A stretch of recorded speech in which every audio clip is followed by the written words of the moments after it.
జమ్మూ కాశ్మీర్‌ని మరోసారి కేంద్ర ప్రభుత్వం విభజించబోతోంది అనేటువంటి ప్రచారం జోరందుకుంటుంది. అలానే 370 ఆర్టికల్‌ని పూర్తిగా రద్దు చేసి స్టేట్‌హుడ్ జమ్మూ కాశ్మీర్‌కి ఇస్తామనేటువంటి ప్రకటన కూడా చేసింది. 2025లో ఎలక్షన్స్ కంప్లీట్ అయినాయి. ఎలక్షన్స్ కంప్లీట్ అయిన తర్వాత 2024 ఎండింగ్‌లోనే జమ్మూ కాశ్మీర్‌లో ఎన్నికలు కంప్లీట్ అయినాయి. అక్కడ జేఎండ్‌కే అంటే ఐఎన్‌డీ అలయన్స్‌కి సంబంధించినటువంటి కూటమి పార్టీలు గెలిచినాయి. ప్రభుత్వాన్ని కూడా ఏర్పాటు చేశారు. ఒమర్ అబ్దుల్లా ప్రస్తుతం సీఎంగా ఉన్నారు.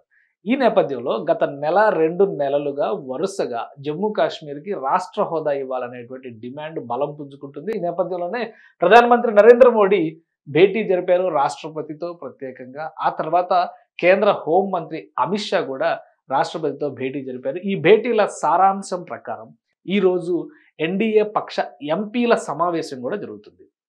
సో ఈ సమావేశంలో ఒక కీలకమైన నిర్ణయం తీసుకునే అవకాశం ఉంది. ప్రస్తుతం జరుగుతున్నటువంటి పార్లమెంట్ సమావేశాల్లో జమ్మూ కాశ్మీర్‌కి రాష్ట్ర ప్రతిపత్తి ఇస్తూ జమ్మూ, కాశ్మీర్ 2 ప్రాంతాలుగా విభజించేటువంటి అవకాశం ఉందనేటువంటి మాట ఇప్పుడు వినిపిస్తుంది. కాశ్మీర్ లోయలో ప్రస్తుతం ఉన్నటువంటి ఉద్రిక్త పరిస్థితులు, అలానే సీమాంతర ఉగ్రవాద ప్రభావాన్ని దృష్టిలో పెట్టుకొని కాశ్మీర్‌లో మరికొంత కాలం రాష్ట్రపతి అంటే యూనియన్ టెరిటరీ హోదానే కంటిన్యూ చేయాలి అనేటువంటి ఆలోచన కేంద్రం చేస్తున్నట్టుగా తెలుస్తుంది.